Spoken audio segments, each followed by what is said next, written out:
किसी गांव में चंदू नाम का एक मोची रहता था। चंदू बहुत बढ़िया जूतों की सिलाई करता था, इसलिए गांव में सब चंदू से ही जूते चप्पल की सिलाई और पॉलिश करवाते थे। चंदू, ओ चंदू, जल्दी से जूते पॉलिश कर दे, साले की बारात में शहर जाना है भाई। अभी कर देता हूँ, बस 2 मिनट रुको सेठ जी। वाह वाह, बहुत बढ़िया भाई, तूने तो जूते बिल्कुल नए कर दिए। ये ले तेरे 2 रुपए। मालिक, जूतों की पॉलिश की डिब्बी महंगी हो गई है, कम से कम 5 रुपए तो दो। पॉलिश की डिब्बियां लाने के लिए मुझे शहर जाना पड़ता है, उसमें मेरा बहुत खर्चा आता है। अच्छा ठीक है, ये ले 5 रुपए। और जरा इस दूसरे वाले जूते का तला भी नए चमड़े से ठीक कर। अब 5 रुपए दे रहा हूँ तो इतना तो कर ही दे। चंदू बेचारा गरीब मोची एक अमीर सेठ के सामने भला क्या ज्यादा बोलता। सेठ चंदू से 5 रुपए में जूतों की मरम्मत भी करवा गया और पॉलिश भी। गांव के लोग ऐसे चालाकी से चंदू से कम पैसों में ज्यादा काम करवा लेते थे। इस कारण चंदू की कमाई बहुत कम होती थी और घर का गुजारा भी नहीं हो पाता था। तुम गांव वालों से अपने काम के पूरे पैसे क्यों नहीं लेते हो? सेठ जी तो चालाक निकले, उन्होंने पॉलिश के साथ चमड़ा लगवा के जूता भी ठीक करवा लिया। ऐसे कैसे गुजारा चलेगा? क्या करूं? अगर नहीं करूंगा तो जो काम देते हैं वो भी नहीं करवाएंगे। फिर ये लोग शहर जाकर नई चप्पल जूते खरीद कर ले आएंगे। गांव में जूते चप्पल की कोई दुकान भी तो नहीं है, सब शहर से खरीद कर लाते हैं। ठीक है, अब जो दे देते हैं मरम्मत के, क्या ही बोलूं।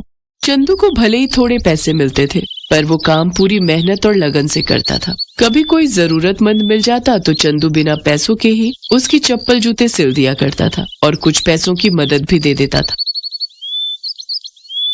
ये लो अम्मा, मैंने तुम्हारी चप्पल जोड़ दी, अब आराम से तुम चप्पल पहन लेना, अब ये नहीं टूटेगी। और ये लो 10 रुपए रखो, तुम्हारे काम आएंगे अम्मा।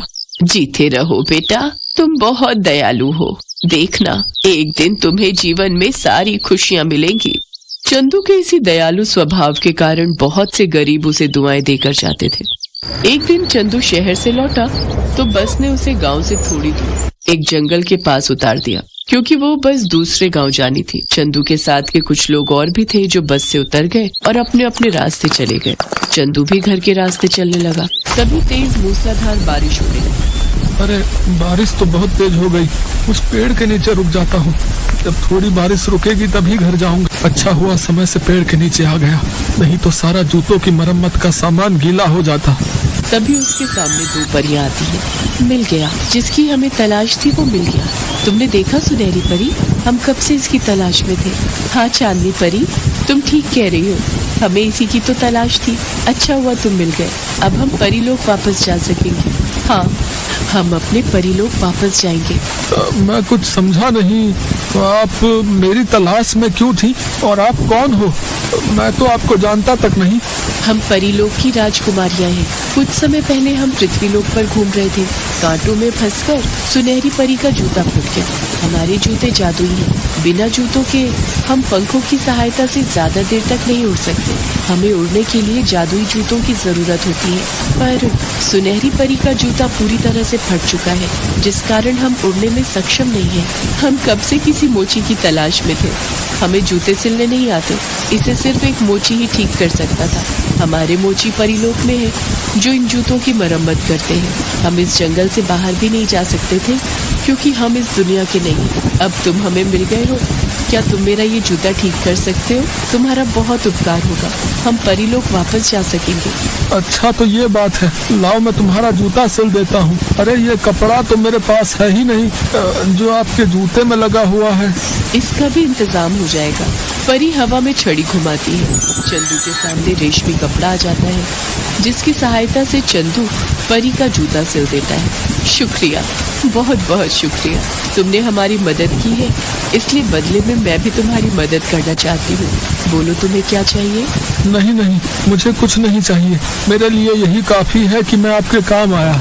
सचमुच तुम दयालु होने के साथ साथ ईमानदार भी हो, इसलिए मैं उपहार में तुम्हें ये रेशमी कपड़ा देती हूँ। जैसे ही तुम इस कपड़े को जूतों का आकार दोगे, अपने आप जादू से जूते बनकर तैयार हो जाएंगे। सच? फिर तो गांव में मैं अपनी जूते चप्पल की नई दुकान बनाऊंगा। हमारे गांव में जूता चप्पल की कोई दुकान नहीं है। शुक्रिया, आपने मेरी बहुत मदद की। चंदू से विदा लेकर परियां अपने लोग चली जाती है। चंदू भी वो रेशमी कपड़ा लेकर घर आ जाता है और अपनी पत्नी को सारी बात बताता है। वो भी ये सब सुनकर बहुत खुश होती है। चंदू रेशमी कपड़े को जूते के आकार में काटता और जूता बनकर तैयार हो जाता। चंदू ने कई जोड़ी जूते चप्पल के तैयार कर लिए। चंदू की गांव में जूते चप्पल की दुकान बन गई। ग्राहक आते और जूते चप्पल खरीद कर ले जाते।